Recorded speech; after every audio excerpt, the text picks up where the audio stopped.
오늘도 시간과 장소와 마음을 구별해서 하나님 앞에 예배하시는 우리 충성되고 모든 성도님들의 삶의 자리 가운데 하나님의 은혜와 평강의 복이 함께 하시기를 주님의 이름으로 간절히 축복합니다. 오늘은 이사야서 19장의 본문으로 함께 하나님을 경배하리라 라는 제목으로 하나님의 은혜의 말씀을 나누도록 하겠습니다. 오늘 본문은 조금 다소 이상하게 느껴질 수도 있습니다. 분명히 이스라엘이라고 하는 나라는 선한 나라고 애굽과 아수르는 악한 나라인데 이 세 나라가 지금 같은 연대를 하고 있다라는 이런 본문의 내용이죠. 애굽과 아수르도 이스라엘과 함께 하나님을 경배할 것이다라는 이야기입니다. 하나님은 온 세계의 왕이십니다. 우리가 성경 전체적인 이야기를 살펴보다 보면 대적 국가도 하나님의 손에 붙들려서 하나님께 쓰임 받는 경우들이 종종 있습니다. 사사시대도 마찬가지고 왕정시대도 마찬가지죠. 지금 이 이사야 선지자도 그와 같은 상황들을 지금 예언하고 있는 것입니다. 이스라엘의 하나님의 기업인 것처럼 애굽도 주의 백성이고 아수르도 당신의 손으로 직접 지으신 백성이다라고 오늘 성경은 이야기하고 있죠. 즉 하나님은 온 세상의 왕이다라는 것을 이야기하고 있습니다. 버림받은 백성들이 아니라 하나님 편에서 그들의 악한 행동 때문에 버림받은 것이지 사실 하나님은 모든 사람들, 모든 인류를 사랑하시는 하나님이다라는 그런 내용도 내포하고 있습니다. 자, 그러면 오늘 본문을 통해서 우리가 함께 살펴보길 원하는데요. 모두가 경배하도록 하나님이 하신 일이 무엇이냐? 세 가지 포인트로 이야기합니다. 하나님의 손으로 흔드셨다. 또 부르짖게 하시고 고쳐주셨다. 대로를 열어 화해하게 하셨다. 우리 세 가지의 의미를 하나씩 좀 살펴보길 원합니다. 첫 번째, 하나님의 손으로 흔드셨습니다. 본문 16절입니다. 그날의 애굽이 분유와 같을 것이라 그들이 만군의 여호와께서 흔드시는 손이 그들 위에 흔들림으로 말미암아 떨며 두려워할 것이며 오늘 말씀해 보니까 애굽 사람들은 나일강이 주는 풍요로움을 누리면서 많은 우상을 숭배했습니다. 그들이 번성하자 더욱 두려움을 모르는 민족이 되었죠. 아주 힘이 강해지니까 주변 사람들 신경 쓰지 않고 그렇게 살았다는 것입니다. 하나님은 그러한 애굽 땅을 당신의 손으로 흔들어서 연약한 유다가 애굽에게 공포의 대상이 되게 하겠다고 하셨습니다. 참 놀라운 반전이죠. 당시 유다는 애굽에 비해서 너무 작은 소국이었습니다. 그런데 유다가 애굽에게 공포의 대상이 되게 하겠다. 애굽 사람들이 가나안 말을 하고 하나님께 충성을 맹세한 성읍이 5개나 생길 것이라고 하나님은 말씀하셨습니다. 또 그 땅에 하나님의 이름이 선포되면 우상의 땅은 무너지게 될 것이다라고 말씀하셨죠. 오늘 본문을 통해 하나님은 분명히 말씀하십니다. 세계사의 주인은 하나님이십니다. 하나님이 삶을 흔드실 때가 있다라는 것입니다. 우리의 인생도 마찬가지죠. 우리가 승승장구할 때, 형통할 때 하나님은 때때로 우리의 삶에 어떠한 시험과 문제를 주실 때가 있습니다. 삶을 흔드실 때가 있다라는 거죠. 왜 그러합니까? 오늘 이 애굽의 교만을 잘 생각해 보십시오. 애굽은 자신의 나라가 강성하다라는 것을 알고 있었지만 그것이 도를 넘어섰습니다. 교만이 하늘을 찔렀습니다. 마찬가지로 우리의 인생 가운데서도 하나님을 하나님으로 인정하지 못하고 교만한 삶을 살아가면 우리의 무지와 교만함을 꺾기 위해서 하나님이 때로 우리의 인생을 흔들 때가 있다라는 것입니다.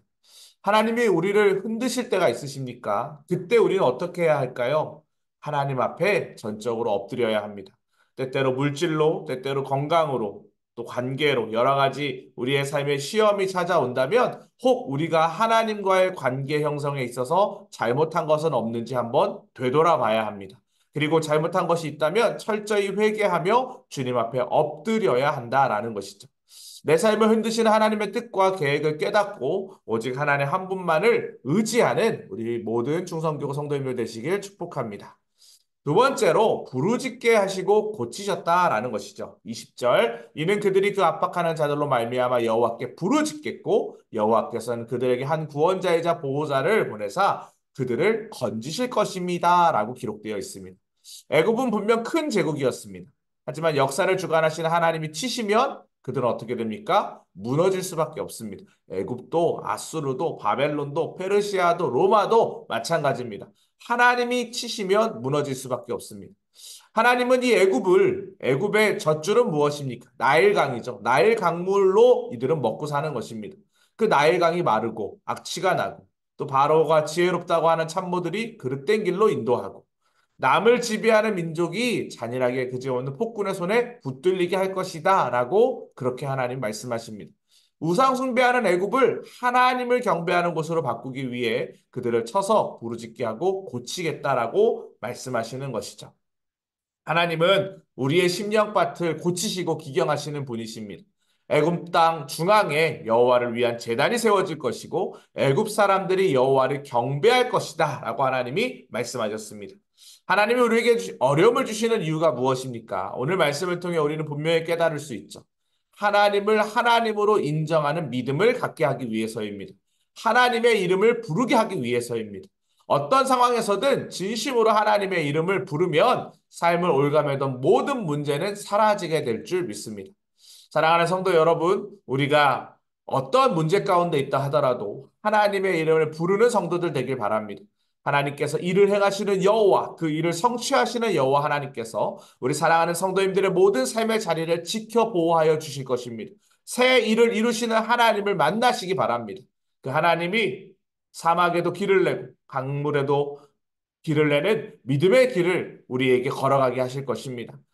눈앞이 캄캄해 보이고 어두워 보여도 하나님께 부르짖으면 너는 내게 부르짖으라. 내가 내게 응답하겠고 내가 알지 못하는 크고 은밀한 일을 내게 보이리라. 하나님은 모든 상황을 바꾸실 수 있는 분입니다.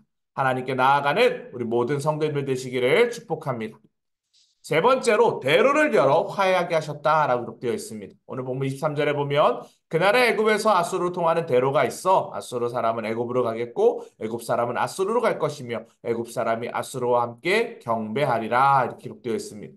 애굽과 아수르는 전쟁으로 단절된 관계에 있었습니다. 역사적인 상황이죠. 하나님은 애굽에서 아수르로 이어지는 큰 길이 열리고 애굽과 아수르 사람들이 서로 오가면서 함께 예배하게 될 것이다라고 말씀하셨습니다. 그러면서 오늘 말씀해 보니 애굽, 아수르, 이스라엘 세 나라가 세계 중에 복이 될 것이다라고 말씀하시죠.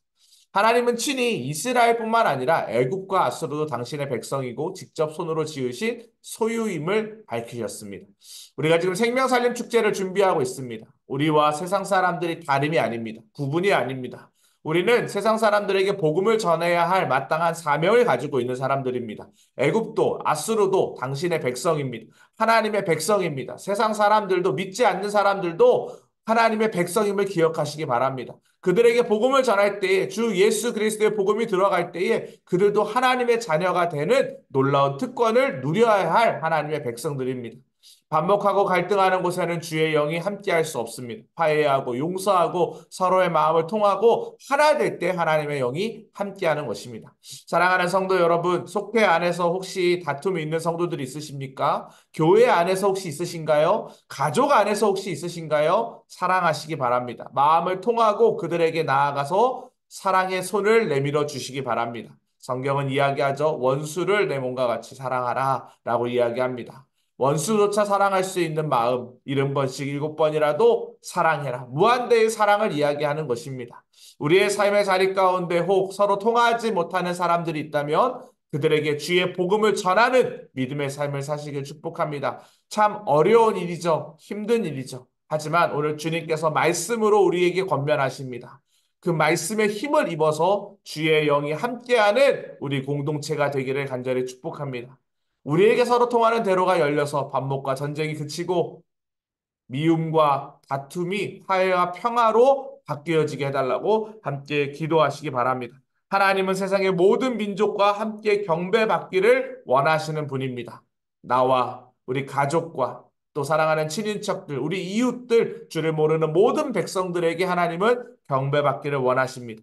그래서 모든 민족이 경배하도록 하나님의 손으로 흔드실 때가 있는데 그것이 바로 우리의 삶에는 은혜의 자리임을 기억하시기 바랍니다. 왜? 하나님이 흔드실 때 우리는 하나님께로 다시 돌이킬 수 있는 은혜가 있기 때문입니다.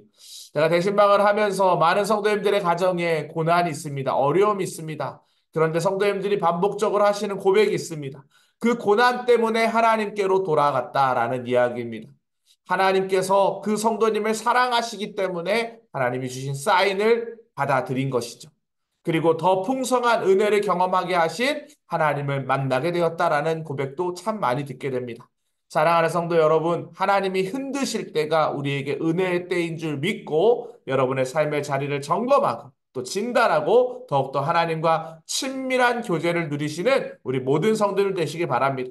그로 말미암아 오늘 제목처럼 함께 하나님을 경배하는 믿음의 공동체, 또 믿음의 속해 우리 충성교구 되기를 주님의 이름으로 간절히 축원합니다. 우리 함께 기도했으면 좋겠습니다. 하나님 오늘도 내 삶을 흔들리게 하는 제목 있다면 기도하시기 바랍니다. 하나님 앞에 겸손하게 하옵소서. 화해와 용서의 삶을 살기를 기도하고 또 우리를 평화의 도구로 사용해 달라고 기도하시기 바랍니다. 더불어서 교회를 위해 기도합시다. 생명사님 축제를 준비하는 가운데 있습니다. 한 영혼 천하보다 귀하게 여기는 마음으로 함께 기도합시다. 또 담임 목사님이 영육혼의 강건함을 위해서 우리 중성교구와 또 42개의 속회를 위해서도 함께 기도해 주시기 바랍니다. 주여 믿습니다 하시고 함께 기도하겠습니다. 주여 믿습니다. 사랑과 은혜가 풍성하신 하나님 아버지 감사를 드립니다. 하나님 오늘도 시간과 장소와 마음을 구별해서 하나님 앞에 나아갑니다. 하나님을 경배하는 믿음 갖게 하여 주시옵소서. 하나님 나를 사랑하시는 하나님 또 이웃을 사랑하시는 하나님 서로가 서로를 위하여 화해의 손을 내밀게 하여 주시고 화평케 하시는 하나님을 바라보는 믿음 가질 수 있도록 인도하여 주시옵소서. 하나님 생명사님 축제를 준비하는 가운데 있사오니 하나님 한 영혼 천하보다 귀하게 여기는 마음으로 배신자를 품고 기도하여 하나님 영혼 구원시키는 일에 최선을 다할 수 있도록 우리의 마음과 생각을 지켜 보호하여 주시옵소서. 또한 하나님 담임 목사님 영혼 육의 강건함의 은혜를 허락하여 주시고 안검 연축으로부터 자유케 하여 주셔서 주의 영광을 위하여 쓰임만 인생 될 수 있도록 하나님 끝까지 붙잡아 주시고 인도하여 주시옵소서. 하나님 간절히 바라고 원하는 것은 우리의 삶의 자리 가운데 하나하나 이것을 두족 하나님 아니고서는 안 된다는 고백을 가지고 살아가게 하여 주시고 주님께 경배하는 인생 될 수 있도록 우리 중성교구 모든 성도님들의 삶의 자리를 하나님 지켜보호하여 주시옵소서. 하나님께서 그렇게 인도하여 주시고 동행하여 줄 줄 믿사오며 예수 그리스도의 이름으로 기도합니다. 아멘. 이와 같은 은혜가 우리 모든 성도님들의 삶의 자리 가운데 함께 하시기를 주님의 이름으로